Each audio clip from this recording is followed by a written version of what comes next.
Bueno, bienvenidos. Vamos a iniciar, ¿verdad? En honor al tiempo con lo que vendría siendo su clase de inteligencia artificial.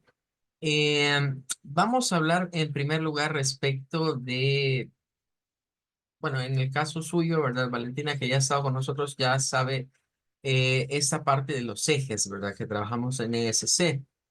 No solo trabajamos la parte, bueno, cuando hablamos en general del enfoque de competencias, ¿verdad? Cuando se habla de competencias, en la parte educativa. Normalmente se hablan de tres competencias. Está, digamos, la competencia cognitiva, que tiene que ver con el conocimiento, con el que adquirimos a nivel, digamos, de aprendizaje, la teoría, la base.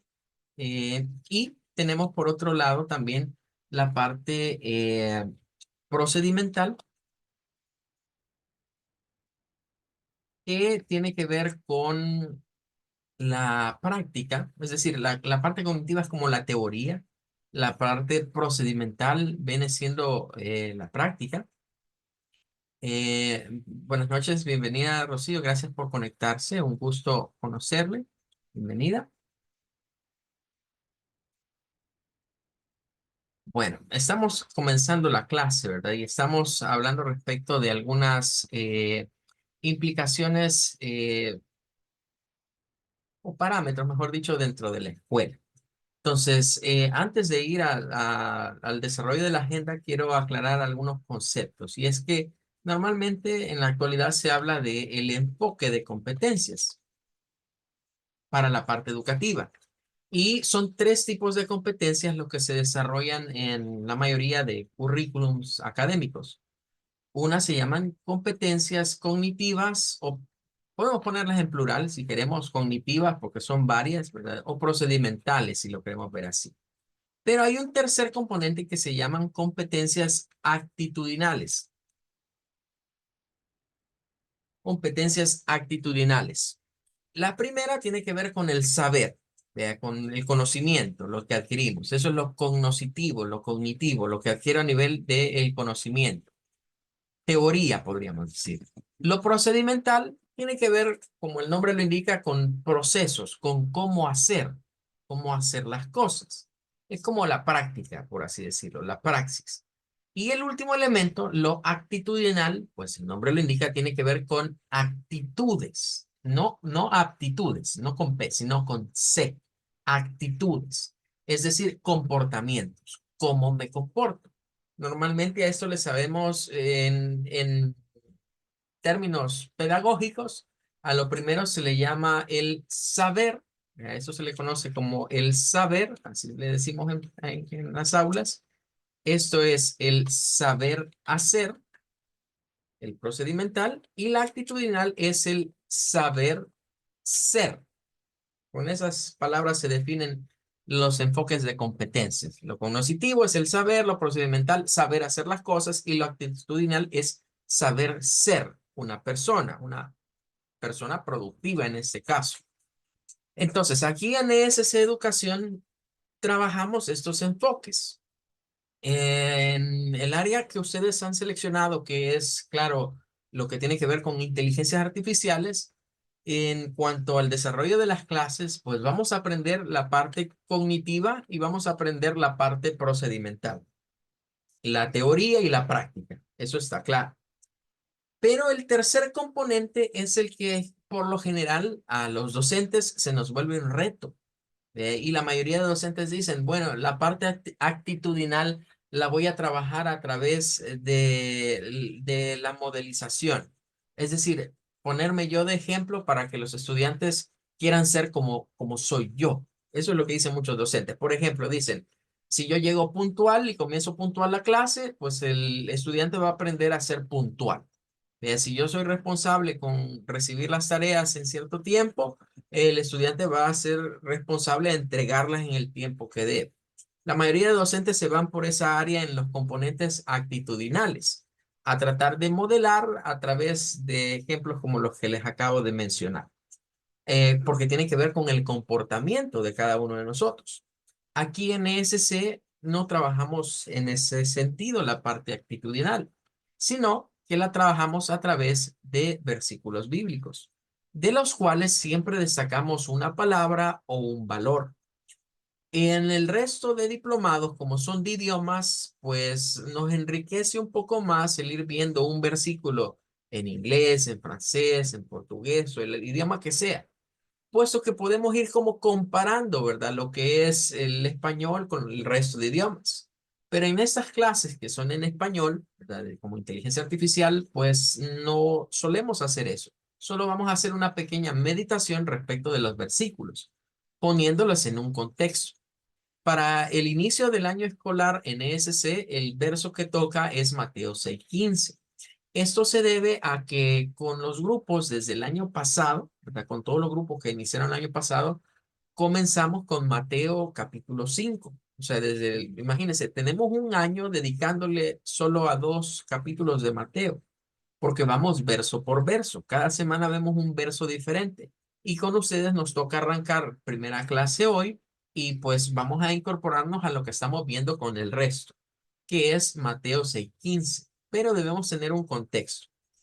Porque bien dijo un famoso predicador, ¿verdad? Que es Charles Spurgeon, que un texto bíblico sacado de su contexto es un pretexto. ¿Qué significa eso? Que si yo saco un verso de la Biblia y no lo pongo en contexto, puedo decir cualquier cosa que dice ese versículo. Si no tenemos lo que es el contexto, es lo que está antes y lo que está después. ¿En dónde está enmarcado ese versículo? Este versículo es el último que forma parte de un texto que en la Biblia, ¿verdad? Se titula como Jesús y la oración. En medio de Jesús y la oración, Jesús viene y les está diciendo a sus discípulos cómo deben de orar y en medio de eso les dice el Padre Nuestro, ya que sus discípulos le dicen, bueno, maestro, ¿y cómo vamos a orar nosotros? Enseñarnos a orar. Y Jesús les enseña el Padre Nuestro. Después que cierra el Padre Nuestro, hay un par de versos más, entre ellos el que estamos viendo acá, en donde Jesús les hace énfasis a sus discípulos y ahora a nosotros, que de nada vale estar orando si nosotros no hemos experimentado la magia o el milagro del perdón, porque el perdón es como esa llave que nos va a abrir las puertas a que Dios conceda nuestras peticiones. Si nos recordamos del Padre Nuestro, Jesús comienza dándole gloria a Dios, ¿verdad? Padre nuestro que estás en los cielos, santificado sea tu nombre, venga tu reino, hágase tu voluntad en los cielos como así también en la tierra. Danos hoy el pan de cada día, perdona nuestras deudas, así como nosotros perdonamos a nuestros deudores, no nos dejes caer en tentación, mas líbranos del mal. Hasta allí es el Padre Nuestro. Hay una doxología, que significa que es algo que se agregó después, que es esa frase donde dice, porque tuyo es el reino, tuya toda la gloria por los siglos de los siglos. Amén. Cuando Jesús termina eso, les hace énfasis y les dice, ustedes tienen que perdonarles a los hombres sus ofensas. Ya lo había dicho en la oración del Padre Nuestro. Curiosamente, de todos los aspectos que están ahí del Padre Nuestro, en el que se centra Jesús a decirles a sus discípulos, tengan cuidado con esto, es en perdona nuestras deudas, así como nosotros perdonamos a quienes nos deben. Otras versiones dicen, perdona nuestras ofensas, así como nosotros perdonamos a los que nos ofenden. Otras versiones dicen, perdona nuestros pecados, así como nosotros perdonamos a quienes han pecado o pecan contra nosotros. Es decir, van diversos vocablos, ofensas, pecados, deudas. Pero Jesús hace énfasis en que si nosotros no somos capaces de perdonar, el Padre Celestial tampoco nos va a perdonar. Y eso no es una condicionante que sea porque lo tengamos que hacer obligados. Al contrario, significa que solo aquellos que estamos arrepentidos de cosas malas que hemos hecho, de las ofensas que le hemos causado a Dios, a nuestros familiares, amigos, podemos comprender qué hay de mágico, qué hay de milagroso en el perdón cuando se nos dice, bueno, yo, hijo, no has hecho nada, yo te perdono. Lo importante es que estás bien. Solo quienes han experimentado la magia del perdón pueden aplicar esa misma magia, ese mismo milagro para con otros. La condicionante acá es que si yo nunca he sido perdonado, difícilmente perdonaré. Es como cuando se nos dice, mire, y usted sabe, qué sé yo, en matemáticas, usted sabe hacer una derivada. Y uno dirá, no, yo no sé derivar. Entonces, es igual. Si usted nunca ha experimentado el perdón, ¿cómo va a ofrecerle perdón a alguien más? Bueno, con eso cerramos la reflexión inicial y es lo que vamos a estar trabajando estas semanas y la palabra o el valor que vamos a destacar es vuestro Padre, ¿verdad? Teniendo en cuenta que en el caso de español, Reina Valera pues utiliza este pronombre no muy común para nosotros, pero sí lo de Padre Celestial, ¿verdad? En P mayúscula. Bien, hasta aquí esto y antes de ir al otro apartado, la clase de hoy es para conocernos un poco, para que interactuemos. Entonces, bueno, en el caso de Valentina, ella ya ha estado con nosotros en el curso de verano de inteligencia artificial. Entonces, ella ya va un poquito como adelantada en ciertos conceptos que ella ya vio, que los vamos a retomar aquí. Pero voy a explicar un poco cuál es la diferencia entre el curso de verano de inteligencia artificial y el diplomado en inteligencia artificial, que es lo que estamos ahorita acá estudiando. Em, bueno, partiendo de lo que hemos logrado aprender, ¿verdad? O lo que logramos conocer por lo que hay en redes sociales, todos tenemos una idea ahorita de lo que es inteligencia artificial. Se nos viene esa idea quizás de que es un robot, pero debemos de aclarar que las inteligencias artificiales están muy lejos de ser un robot actualmente. Es decir, eso ya es el ámbito de la robótica, que es una ciencia afín a la inteligencia artificial. Diría yo que en algún momento vamos a considerarlas como complementarias. Entonces, para el día de hoy vamos a ver una pequeña infografía que nos va a ilustrar en qué estamos y hacia dónde vamos con lo que vendría siendo la inteligencia artificial. Eh, La que hemos seleccionado, curiosamente, nos dice algo interesante. Dice, mire, esto es realidad o ficción. Y es porque la inteligencia artificial es un concepto que no es nuevo. Es un concepto que ya tiene tiempos de existir, pero que curiosamente nació en la literatura. Y de la literatura se exportó esas ideas. Algunos están en ese debate si los que han creado las inteligencias artificiales que actualmente conocemos se basaron en la literatura o si la literatura fue una especie de oráculo, o sea, como de adivino, ¿verdad? Diciendo, bueno, esto va a suceder en el futuro. Existe ese debate actualmente entre los gurús de la inteligencia artificial. ¿Qué fue lo que pasó? Si los escritores de ciencia ficción se adelantaron al futuro, pudieron tener quizás una bola mágica, por así decirlo, que dijese lo que iba a pasar en unos años, o si la tecnología fue tomando sus ideas de esos escritos. Todavía está ese tema de discusión. Pero no cabe duda que las películas, los libros que hablan acerca de ciencia ficción sentaron muchas bases de lo que ahora es inteligencia artificial. Por lo general, cuando vemos inteligencia artificial se nos asocia a esa imagen que vemos ahí, que es un robot, que dista mucho de lo que es el concepto realmente.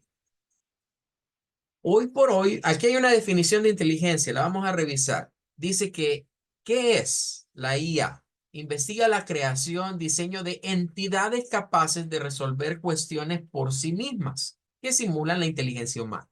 Cuando hablamos de entidades, ojo, porque el término entidad nos puede llevar a otro pensamiento, ¿verdad?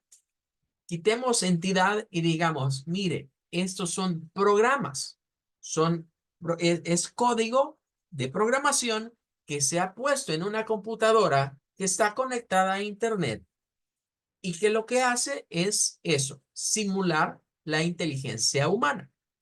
Una de las características de la inteligencia humana es que el ser humano aprende constantemente. Como humanos se dice que aprendemos de nuestros errores. Eso mismo pasa con las inteligencias artificiales. Son códigos que han sido diseñados para mejorarse a sí mismos, para ir aprendiendo. Por eso es que se habla de que las inteligencias artificiales son entrenadas, Por ejemplo, los chatbots, como el caso de ChatGPT, vamos a irnos, digamos, compenetrando con la idea de que se nos dice, ah, es que se entrenó a esa inteligencia con libros, se entrenó a esa inteligencia con cierta temática, o inteligencias como DALI, o como lo que vendría siendo inteligencias que sirven para crear imágenes en sí, como Deep Dream de Google, fueron entrenadas con ese tipo de imágenes, con ese tipo de arte.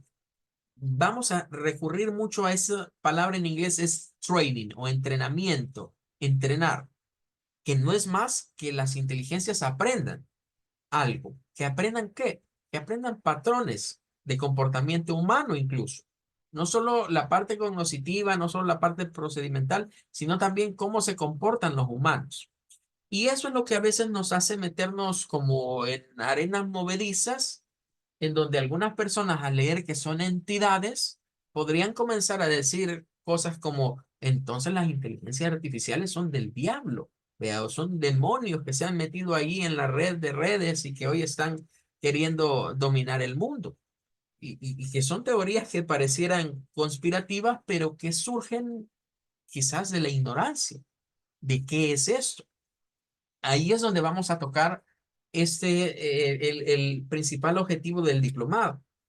Eh, por ejemplo, quienes han estado en el curso de verano, ¿verdad? Hemos estado aprendiendo a manejar las inteligencias artificiales. Hemos interactuado con ellas. Hemos visto qué palabras clave debemos de darles para que respondan de acuerdo a cierta interacción. Esa es una cosa, es aprender a manejar las inteligencias que ya existen. Pero por otro lado, debemos de saber, bueno, ¿y cómo es que las crearon? ¿Cómo fueron concebidas o fabricadas estas inteligencias artificiales? De eso vamos a hablar en esta parte también del diplomado. Y ahí es donde se diferencia del curso de verano. En el curso de verano nos enfocamos más que todo a ver cómo funciona.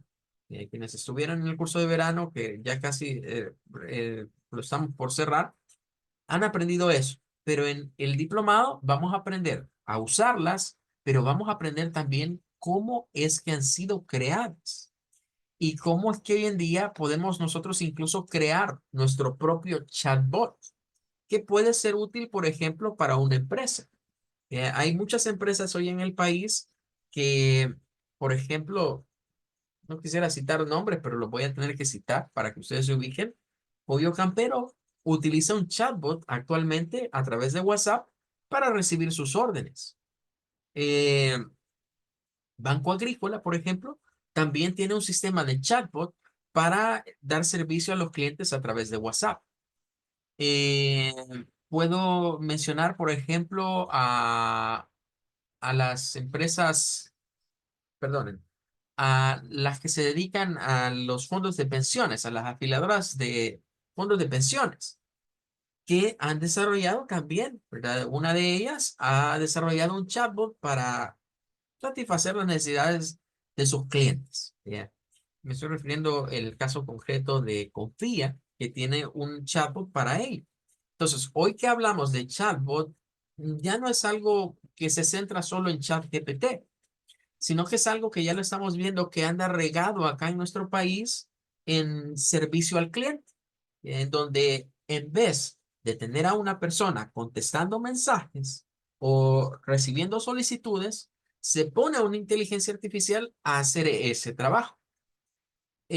Claro, siempre va a haber necesidad de la intervención humana, porque hay ciertos, digamos, procesos que la inteligencia artificial llega hasta cierto límite y es donde nos dice, lo voy a poner en contacto con un asesor. De ahí ya cambia el chat para que estemos interactuando con una persona. Eh, el punto es que es necesario conocer cómo han sido programadas, qué lenguaje de programación se utiliza, cuál es la programación que va en medio de ellas. Porque resulta que en la actualidad, durante un tiempo, lo voy a plantear de esa manera, durante un tiempo, alguien que aprendía programación lo hacía para desarrollar programas o software. Después llegaron las apps Y entonces los programadores comenzaron a programar, a aprender programación para desarrollar apps, aplicaciones para teléfonos. Hoy la moda es esta. Aprendo a programar para desarrollar inteligencias artificiales. O sea, se ha ido variando, digamos, el concepto de programación, aunque no es nuevo, es un concepto antiguo, pero sí la forma o el enfoque de programación ha ido cambiando. Durante un tiempo estuvo de moda la programación web. Hoy ya pasó de moda. Hoy la moda, digamos, es aprender a programar inteligencias artificiales. Entonces, ahí es donde repito, cuando se escuchan ese tipo de comentarios de que las inteligencias artificiales son robots que van a conquistar el mundo y que se va a levantar la Skynet, ¿verdad? Y el Terminator, y va a venir Arnold Schwarzenegger y va a destruir a toda la humanidad, o que estas inteligencias artificiales son entidades demoníacas que están queriendo dominar a los seres humanos, cosas por el estilo, son cosas que provienen, creo yo, más de la ignorancia del tema, y que solo informándonos podemos decir, mire, eso no es así, eso es programación. Eh, Ahora, hay algunas cosas interesantes. Nos habla de fundadores de lo que es la inteligencia artificial. Entre ellos nos va a resonar mucho el apellido del señor Alan Turing. De hecho, hay unos tests que actualmente tienen el nombre de él, se llaman test de Turing, que se utilizan pues para ver si somos humanos o si es una inteligencia artificial la que está accesando a sitios web.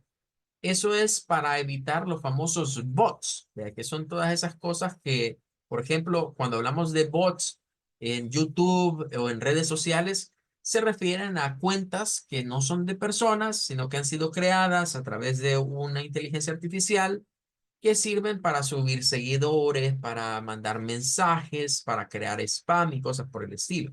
Entonces, hay tests de Turing que lo que hacen es distinguir entre un humano y un robot, por ejemplo, o un bot de ese tipo. Pero Turing, su mayor aporte es esto, que las máquinas pueden pensar. Él, ¿verdad? Su tiempo, sus investigaciones llegaron a esa conclusión, y es que aunque limitado para el tiempo cuando él lo planteó, porque si se fijan, murió en el 54, significa que en ese tiempo lo que estaba de moda eran los tubos al vacío, era la tecnología de ese tiempo. Aún con su tecnología limitada, pudo adelantarse a esa idea.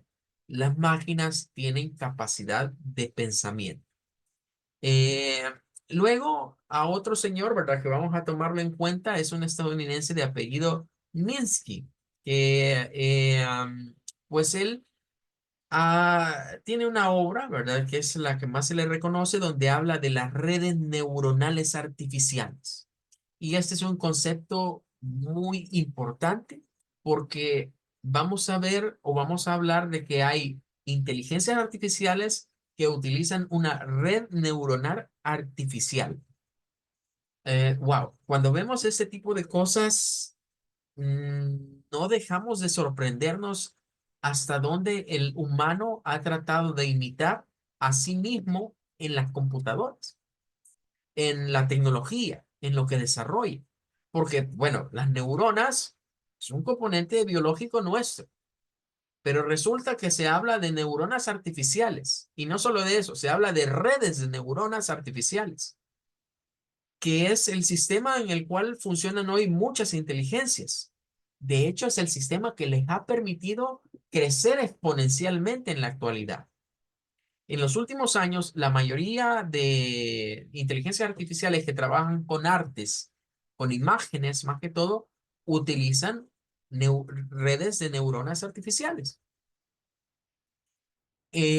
Aquí quizás me voy a detener un momento y debemos de reflexionar algo. Y creo, y por eso es que debo de insistir, quienes satanizan esto, quienes meten cosas así esotéricas en la parte de la tecnología, o que incluso llegan a decir, es que los extraterrestres le llevaron la tecnología a los chinos, y por eso es que los chinos pueden hacer todo esto. Eh, es precisamente porque desconocen mucho del tema. Bien, si lo vemos desde este punto de vista, si nos vamos a la Biblia como libro referente, la Biblia dice que Dios hizo al hombre a su imagen y semejanza. Eso está planteado ahí en el libro del Génesis. Dios creó al hombre y a la mujer a su imagen y semejanza. ¿Qué significa eso? Que si nos creó a imagen y semejanza, una de las características que Dios tiene es que es un Dios creador. Por eso muchas veces decimos es el creador, ¿verdad? El creador de los cielos y la tierra, el creador de todo lo que hay en este mundo. Si Dios nos hizo a su imagen y semejanza, significa que en el ser humano Dios depositó también la habilidad de crear cosas, de construir y de hacer cosas. Y miren qué curioso, ahora resulta que los seres humanos han llegado a un punto en el cual sus conocimientos tecnológicos han avanzado tanto que ahora el ser humano está dotando de esa capacidad heredada por Dios de crear cosas a algo que no tiene vida. Porque es precisamente eso es lo que han hecho. Lo que han hecho es crear las inteligencias artificiales a imagen y semejanza de los seres humanos. Cuando decimos que piensan, que sirven para imitar, simular la inteligencia humana, cuando decimos que tienen neuronas artificiales, pues significa que para crearlas, estos científicos, las personas que están detrás, los programadores, investigadores de todo eso, se han fijado en el comportamiento del cerebro humano. Y a partir de ello es que han dicho, bueno, ¿cómo podemos hacer algo que imite, que simule, que parezca el comportamiento de un humano? O sea, ha llegado al punto que esa característica de que Dios nos hizo a imagen y semejanza, hoy resulta que el hombre viene y dice, bueno, voy a crear algo a imagen y semejanza mía. ¿Hasta dónde, digamos, ha llegado esa implicación? ¿Y que Dios la ha permitido? Sí, la ha permitido, ¿verdad? Que el hombre desarrolle estas cosas que a veces nos asustan. Cuando vemos ciertas noticias o tendencias que hay de inteligencia artificial, nos dejan asombrados, ¿verdad? Y nos dejan asustados, no con miedo, sino con la idea de decir, bueno, ¿hasta dónde ha llegado eso? Y los límites que ha traspasado. Ahora, tenemos algunas fechas claves que tienen que ver, por ejemplo, con el desarrollo de la inteligencia artificial. Les decía, miren, nos remiten a 1958. Esto, les digo, no es nada nuevo. Lo que sucede es que en los últimos años ha habido más desarrollo tecnológico, ha habido ese paso de los programadores de decir, bueno, ya nos aburrimos de hacer apps, hoy nos vamos a dedicar a hacer inteligencias artificiales. Eh, y nos dice acá que en el 58 un señor de nombre John McCarthy creó un lenguaje, digamos, como un primer lenguaje de programación al cual denominó Lisp. Eso tiene un significado, ¿verdad? Pero hace alusión también a los labios, ¿verdad? En inglés. Eh, que era pues para procesar cosas simbólicas y no numéricas. Cuando hablamos de símbolos nos referimos a caracteres, ¿verdad? Que era capaz de distinguir entre letras, minúsculas, mayúsculas, los símbolos aritméticos, pero no a hacer números, no a calcular con números. Esto es un referente, digamos, a un lenguaje que no se centraba en números, sino en otro tipo de cosas. En el 65, ¿verdad? En Stanford comienzan los primeros llamados sistemas expertos. Y estos fueron programas que resolvían ya algunos problemas, ¿verdad? Que se le presentaban a las grandes computadoras o los mainframes que se les llamaba en aquella época. Luego en el 73 se desarrolló algo que se le conoce como Wave, que fue un lenguaje de programación para robots. Es decir, ya en esta era ya se tenía el concepto de robot, ya teníamos esa idea de que estas iban a ser máquinas que iban a realizar tareas específicas y se desarrolla un lenguaje. En el 96 luego vienen ya el surgimiento, digamos, o la época de esplendor de la robótica. a partir de la entrada al nuevo milenio, del año 2000 en adelante, vemos como la robótica comenzó a tomar mucho realce y se comenzaron a diseñar famosos robots como Asimo, ¿verdad? Que es desarrollado por Honda, la misma empresa que se dedica a hacer automóviles, ¿verdad? En este caso, pues se metió a hacer un robot, pero estos todavía no han sido dotados en ese tiempo de inteligencia artificial. Funcionan igual que una computadora. Es decir, es algo que trabaja basado en eventos. ¿A qué nos referimos con eventos? Que el usuario tiene que decirle qué hacer. Entonces, esa responde a lo que nosotros le decimos. Igual que las computadoras tradicionales. Una computadora, usted la tiene ahí encendida, pero ella no hace nada mientras usted no le diga qué hacer. Mientras usted no escriba, no cliquee, no ingrese comandos, la computadora no va a hacer nada, va a estar ahí como en estado de hibernación. Incluso por eso existe ese término, ¿verdad? De suspender el equipo. Mientras no lo usa, pues, eh, si usted no le dice qué hacer, la máquina no hace nada. Ese es el punto de quiebre, el breakpoint con lo que es la inteligencia artificial. La inteligencia artificial no anda esperando a que nosotros le digamos qué hacer. Ellas continuamente, aunque nosotros no le estemos pidiendo cosas, ellas están en constante comunicación. Están desarrollando estas redes neuronales constantemente.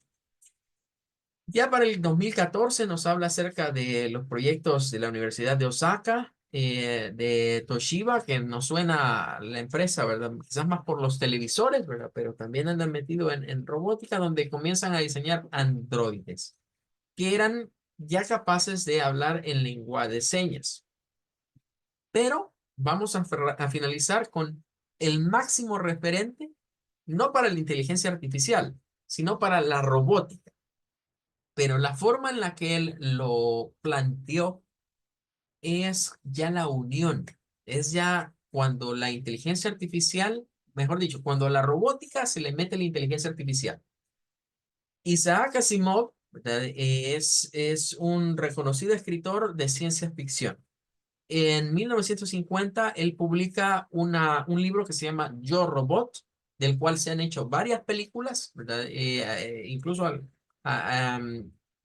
en el curso de verano vimos una de ellas, ¿verdad? Que está basada en Isaac Asimov, que es la del hombre bicentenario, pero hay otras también por ahí, ¿verdad? Hay una de Will Smith, que de hecho lleva el mismo nombre, el mismo título de la obra de Asimov. Asimov se adelantó y él planteaba el concepto de robots, pero con inteligencia artificial. Hoy en día estamos en esa etapa donde las inteligencias artificiales aún residen en computadoras, en servidores de Internet, en una serie de líneas de código que han sido programadas y que están en constante evolución. Vemos por ahí los primeros pasos, los primeros pininos en donde a androides o robots, digámoslo de esa manera, se les dota de una inteligencia artificial o se conectan a una de esas inteligencias artificiales. En otras palabras, quisiera que tuviésemos de ahora en adelante la idea de que cuando hablamos de robótica, hablamos de los componentes físicos que tratan de imitar el cuerpo humano. El cuerpo humano. Pero cuando hablemos de inteligencia artificial, son componentes lógicos, es decir, programación, que trata de imitar ¿qué? Trata de imitar el cerebro humano. Entonces son cosas como complementarias. Claro, Dios nos las puso a nosotros de un solo. Nosotros nos dotó de este hardware físico, de nuestro cuerpo, pero también nos dotó de esa inteligencia que está en nuestro cerebro. Lo mismo ha querido hacer el ser humano con estas cosas. Es como imitar lo que Dios hizo anteriormente. El hecho de pensar en un ser autónomo, un robot que por sí solo pueda tener voluntad propia. Como dice por ahí, ¿verdad? Asimov tocó el punto de que, ¿y qué tal si en un futuro estos robots pueden desarrollar sentimientos, pueden tener ética, pueden tener moralidad? eh, o cosas que son propias, conceptos que son propios del ser humano. Y curiosamente, casi como un gurú, ¿verdad? Se adelantó mucho a su tiempo, porque hoy en día se está hablando de eso. Ahí es donde le decía, existe ese punto de vista. Bueno, ¿y qué pasó?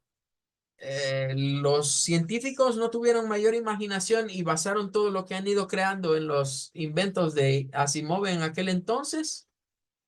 ¿O Asimov viajó al futuro, tuvo una bola mágica, le dieron la profecía de lo que iba a hacer?